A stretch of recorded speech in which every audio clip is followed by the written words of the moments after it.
guys, it's Ateeqah and Azhar from Surviving the Ordinary. This is part 2 of 3, talking about men's mental health. Okay, so the last time I actually shared a statistic with you, which is really, really shocking. Okay, so Singapore Medical Journal states that major depressive disorder is more prevalently higher for women than men. So meaning women get depression more than men. But at the same time, according to Today Online, okay, in 2022, out of the 417 suicides, which is a really high number, by the way. This is just for the year 2022. Okay. 317 of them were men. Wow, that's high. That means 100 is women, but the rest of it is men. 317 out of 417, which is really shocking because women apparently are more prone to have depression, but men have the higher number for suicide rate. I honestly don't know, but just out of my mind, I just out of my head. I feel that because the woman has the support group, they have an outlet to speak to someone or stuff. And I feel that the number that 317, that, out of men, maybe because they do not know there is the outreach. Okay, let's think about it, right? Everybody is very educated and aware of the different issues that many women face. But how about men? Like you mentioned previously on the first episode that some of the worries that men face are like the biggest one I would say was financial. Okay, honestly, just on top of my head, I would say financial. Yeah. The ego boost. The ego bruised. Yes, ego bruises. Just like, and not being hurt, I guess. Yeah. Yeah. I think also like I would definitely agree on the financial part, right? Because they say that depression and anxiety is more prone to people who are married or divorced compared to singles. Yeah. I don't know, like apparently it's more towards married. There's no like a statistic kind of thing. But it's not. We're not saying it's just that we're not saying that singles don't have problems. You do, but it's just that like the studies show that those who have mental health issues are mostly married or divorced compared to singles. And I'm just wondering, right? Because if you talk about marriage and divorce, what are the most common worries that you would have? Would be finances. I would say it's finances. Yeah. I mean, I know some people who are, been married for years, have not even gone for a honeymoon kind of thing. Sometimes as a man, right, we feel that we just want the best for our partner. Oh, when you have friends, I actually brought my family here. It doesn't really hurt you, but because I know that I'm supporting my family very well on my own side, but it's just that deep down, maybe it aches you, like it scratches at the back of your head. Hey, what I could have done better. I mean, we hear many stories of a lot of women who are married. Yeah. They have a bit of stress. I would use the word stress, okay? Due to their mother-in-laws. I wonder, like men, is it the same? Like, is the in-laws could also be part of your stress? Honestly, I would say that during my marriage, I was actually very blessed. Oh, that's good. My in-laws are cool. They're amazing. I saw you all the time. So, my in-laws are cool. But I can safely say that my ex-partner was stressed with my mom. People who know my mom, she's not an easy person. Of course, yeah. But I can tell you, mom. But I can tell you, mama. she is the most loved person. My mom, people really love her. But it's just her love is really more of like the tough love kind of thing. Got it. Yeah, she's not like it's no, she's not like that. Yeah. She's really the tough love kind of thing. And then she will pressure you, make you feel like, you're not worse. Yeah. That's how my mom is. Interesting. Yeah. But you know what? I think it's a mom, it's a boy mom thing. Yeah, maybe, yeah. Yeah, I mean, like what you say, like you're very doted, or you're the doted child. Yeah, I'm actually, honestly, the myth of the first child, second child, middle child. Okay lah, I also got a bit of pity and heart for your ex-wife lah. Okay, I cannot. Now I'm sorry lah, but it's true. I hear so many stories, right? Like like they get pressured by their in-law, or they can definitely feel like it's different. Like different. How they're being treated. Precisely. So I wonder, like as husbands, as a husband, right? Okay, I feel honestly, like you want to voice out your mom because. She's talking to your wife like that, your partner. It's also painful for you. Yeah. Because, you can't really like shut down your mom. to please your wife, your partner. Yeah, So I you're think, quite torn. yeah, so you are actually really torn apart between, hey, this is my wife, but Yeah. she's also my mom. Yeah. So, it's hard to please everyone. I told my mom, I mean, I didn't tell her all, but I just told her in a way that, it's not nice to tell her that. Oh, but Yeah, if you do but- that, right, it's yeah. gonna make it worse. Yeah, I actually, I kind of like make it worse. So, So- because after that, the mom gonna go like, she asked you to say, is it? Huh? Yeah. Because she asked you to actually and I be tell rude you- to me now, right? And I tell you that, now you say, so you love your wife now lah. Your wife is everything lah. And that kind of thing. So, yeah. So the thing is, right, there is no right or wrong kind of thing. It is how we actually navigate and feel that, okay, this is how it's being treated or stuff. So as a guy, right, I feel that, hey, you know what? My mom is right. My wife is also right. But you need to understand, okay, when you first, right, got married to your wife, okay, you choose, but you didn't choose your mom. Technically, I feel that I should side my wife. I'm not saying that my mom is wrong. No, I'm just saying that you just Yeah. need to defend your wife. Yeah, you have to defend your wife. Because by doing that, it's the emotional support also. Sometimes when you do that, right, it really aches you. Did I do the right thing? Back your head, right? Hey, I could have handled this better. But I think there's no right way to Yep, actually to handle in this situation, which I can understand why it can be very stressful Yeah. for you guys. Yep. Because, I mean, you want to defend your wife because you do see that, she's really struggling in Yeah. this family, or like she's being treated unfairly, right? Yeah, But at the same time, you don't want to hurt your mom's feelings. yes, precisely. And Yeah. then you are actually torn apart. And then that stress, right, is actually, is inside you. Yeah. And then you don't want to voice out to your partner, hey, I do this, right? I do that. Yeah. Then, it's like, wife, sometimes my wife being wife, your partner being your partner, is I say, yeah, right, you should defend me, what? Yeah.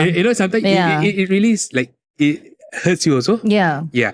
So that's the reason why I feel that, some days that when we are stressed out, we want to, we want to let go, but we can't Yeah. because we are caught into like in a situation where it's neither going to be right or wrong. Yeah. But there is never going to be a correct answer. Yeah. No. Yeah. So I feel that at the end of the day, maybe you just say, I'm not totally feeling too good today. Mm. You know what? You just hug me for a while. Hug me. Yeah, It's simple as that, I feel. Yes.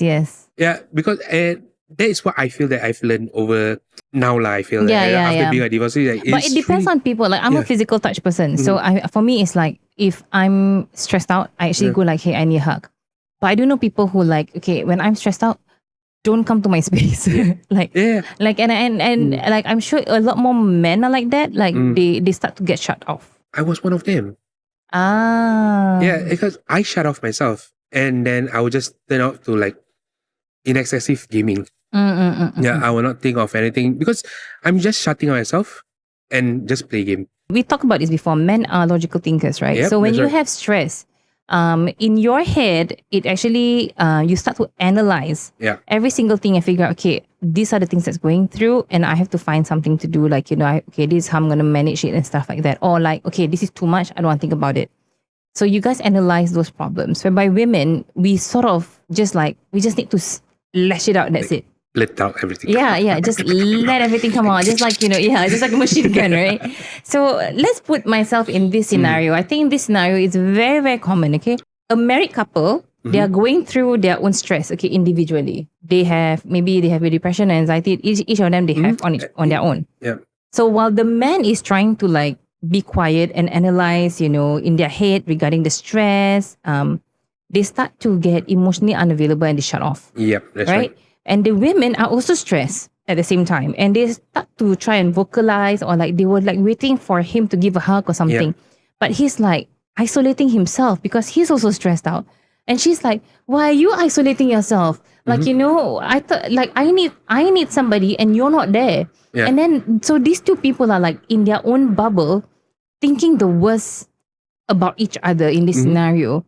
And the next thing you know, right, it starts to blow up. Like small things become something huge because they were keeping it inside. Okay, the thing is, right, I feel that for men and women, right, okay, you were saying that women need someone, you need the guy, Yeah. you need the partner Yeah. right, to become. Yeah. But for a guy, right, you'd be surprised. We are actually not thinking of anything. We are Yeah. not thinking of like literally.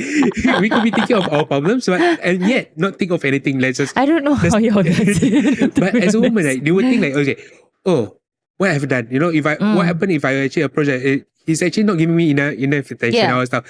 But I feel that as a woman, not just walk up. I know this thing is gonna clash. Yeah. You have that two bubbles is going to explode and it's going to give something And bigger. But you know what? I feel that you should take one step back. But you see, if you start to like argue, right? Because both of you are stressed, Yep. and you argue, and then one of them, usually maybe the men go like, you know what, I don't have the mental capacity for this, and I'm walking out of this conversation, and then the women's gonna go like, okay, walk out in the middle of conversation. I need you. I need to talk to you, and it becomes a huge thing. Yeah. It's like damn if you do, damn if you don't, that kind of thing.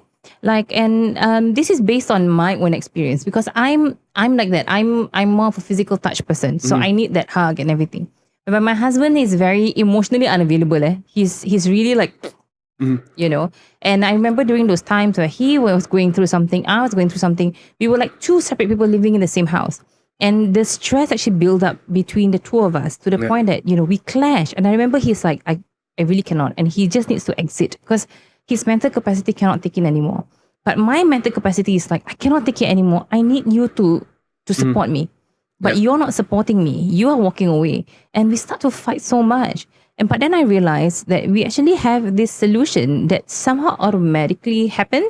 I mean, it's not a solution. It's more like we just hug it out. Somehow when we hug it out, everything just starts to go down. Yep. Like it doesn't solve the problem. It doesn't but solve the it problem, but definitely, cool it down. I would say it a bit cools more. everything. So you have a clearer picture and like know exactly how to communicate better. Like I think that's great. Because we're just wondering like, one, women have to identify like the symptoms and signs that to know like whether your boyfriend or your partner, your partner, your husband is going through something and whether or not they are okay. Because sometimes we ask you, all right, you guys okay? Yeah, I'm okay. But you don't know whether they're okay or not. Precisely. You just take the word for it, I'm okay. But no, I feel that as a man, right, we do not have that mental capability to really go, like once we can't hit it, that's it. We shut off and don't think about it. We go to game. We go That's game. true. Or shut off. Or maybe we go to there's some people shut off, go to gym. Maybe they don't play gaming, they go stuff. I realize every single episode we do, we talk about gaming. So it's like men and gaming. Men and game, it just coincides together. You see? but sometimes your partner will actually try to do, hey, you know what? Let's try something different. Yeah. And then a guy will say, nah, kind of thing. But I feel that if guys are listening to this podcast, right? I really feel that what you should do is that it's good to play games, but it's also good. What happened, right? If you can actually just talk it out, because the thing is, right? We don't talk it out, but when we play game, we lash out to our friends. That's true. Yeah. So why can't we do the same thing to our partner? A hug would actually solve. I won't solve everything, but a hug is so powerful, guys. Like when you hug somebody, right? Suddenly, like your body starts to not tense up anymore. You get what I mean? Like. No, I agree because the feeling is likewise the same for me. The random hug, right? It really comes. Now you are actually right now you're actually at a safe place. Yeah. So it's kind of like, oh, I'm actually resetting back to square one. Got it. Yeah, and it helps me to go the day better actually. That's true. Yeah, or I feel that, oh, okay, I can take on the next day kind of thing. I wanted to ask the listeners / audience that are watching or listening to us, if there's ever a comment section on whatever platform that you're doing, like comment to tell us, like, how do you want your partner to actually approach you when you have, when you're going through a really stressful phase, when you're having a bit of a mental breakdown, like how would you want your partner to react? I think everybody have different I ways. feel everyone has And I different think ways. like all the men out there, please share. Like you said that there's not much outlet, not much education or awareness on like men's mental health. Yep. Use this platform, comment down on your experience. How would you prefer, at least this way, when women actually look at it, even for us, we actually learn from each other. And even other men can learn from other men as well, so that they know how to actually approach their friends better at the same time. Precisely. I actually found some organizations that we will actually share with you, that we found in Singapore for men's support group, mental health organizations for men. On the third episode, where we will also share with you some of the tips and tricks that you can actually do or practice with your partner, your friends. So stay tuned for part 3. For now, just click like, follow, turn on notification, and we'll see you again next time. Thank you, guys.